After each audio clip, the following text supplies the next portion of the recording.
Well, I know a lot of you were looking for a tour of the office this week. We need to put our face on, if you will, a little bit more. This week, we're going to talk about the mania that was GameStop and what we can learn from it.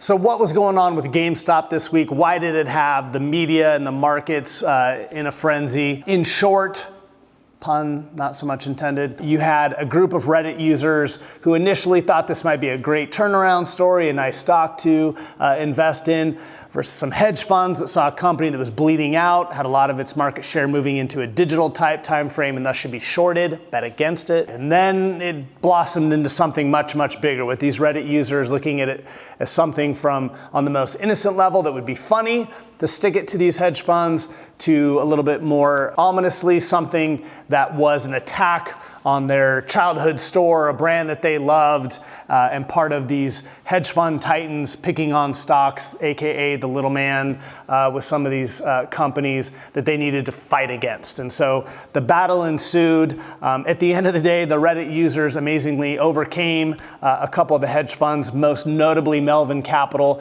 that basically got wiped out. $13 billion firm that disappeared almost overnight. Different hedge funds came to their defense, tried to rescue the fund, give it some solvency.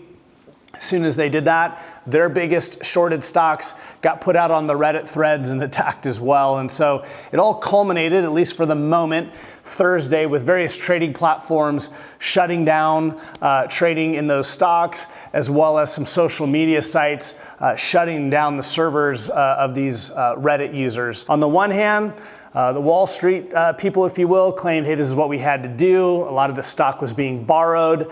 We couldn't be out taking loans in the billions of dollars while things settled. On the flip side, the Main Street Reddit users would tell you this was an example of the big man manipulating markets again. At the end of the day, unless you are an owner of GameStop, this really might leave you wondering, well, what do I make of all this? What impact, if any, does this have on me? I wanted to go through three key takeaways this week. Number one is there's no sure thing. Something I hear from clients all the time is, well, somebody out there knows, and there's this mysterious force behind everything. And you could look at this story as an example of that, or you could look at this story and say the biggest and brightest on Wall Street, a company like Melvin Capital, found themselves, again, not being disciplined, not taking into the account that you can't know everything, and something that quite literally had never happened before, i.e. a social media site's users deciding to attack a hedge fund, took them all down. A week ago, they were a $13 billion successful hedge fund. Today, they're effectively out of business. That is for us as well. I mean, I can't tell you how many times I see people who confuse a good market with a good process. They're two different things. And I come to you, full mea culpa, as a guy who got into the industry as an intern, albeit, in '95, and thought, well, this is easy. You know, you can buy just about anything and it just goes up, and you can make oodles and oodles of money, not realizing, again, had nothing to do with my knowledge, experience, intelligence. It was a function of really good markets. Of course, once those reverse, and I've shared this story before, it can all disappear very, very quickly. And that's what we've learned again today is, no, it's not exciting. No, it's not sexy. No, it's not going to get you rich quick.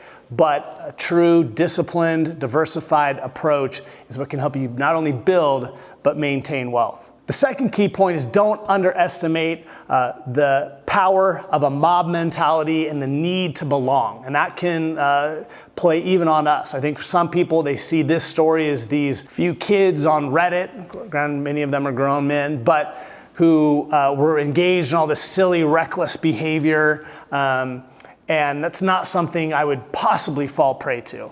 It reminds me of a great book I read called Among the Thugs by Bill Buford. Fascinating look not only at European football culture, particularly the firms/gangs that are not involved with the teams informally, but support those teams, and sociology, and again, how mob mentality works, how powerful that need to belong is.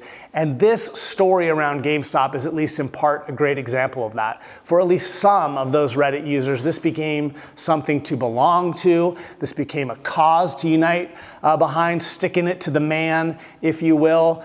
And that's not something that should be coming into one's investment process. Again, we've seen this recently with the Bitcoin. It becomes something religious, a cause to get behind.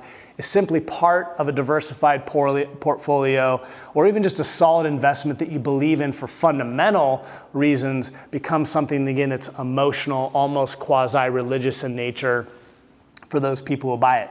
It becomes very difficult to be objective about when to buy or sell something that has become that emotional to you. And again, if you're one of those people who's looking at this and saying, well, I would never do anything like that, those are silly kids, you might not buy GameStop, but all of us can relate to that pull of wanting to chase a bull market higher and maybe leg up our risk tolerance beyond what it really should be, or panic in the midst of a bear market and sell, or perhaps even the pangs of jealousy we may have at a colleague or a friend sharing with us the amazing stock that they bought and sold and all that the money they make. They're all within that same pantheon of different influences that can play on us to pull us off our path. Point number 3, I've had a lot of people who've told me over the years, it came up on a couple calls this week with 401k presentations, I just feel like the game's rigged.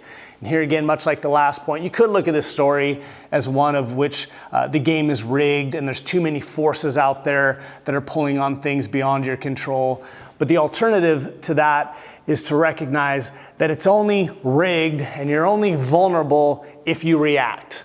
Again, if you're in a diversified portfolio, you're owning, a nice well-balanced fund or ETF or just a basket of stocks, and you didn't fall prey to the craziness, whether that was on GameStop, or you don't fall prey to the craziness or the mania of a bull market or a bear market, then you can't be impacted. You get those long-term returns. You get that result that can play out over time. And I'm not saying that there aren't people out there. There clearly are. We've written about this plenty of times in the past who aren't out there to try to manipulate you. But that doesn't mean you have to let them. And here again, this is another great story where, again, if you can avoid, in this case, the greed, maybe in some ways the fear, you can reach your goals without having to be a victim of the mania. We hope this has helped a little bit about what went on. We've put more in the written commentary below. And as always, we're here for you whenever you have questions. Thanks so much.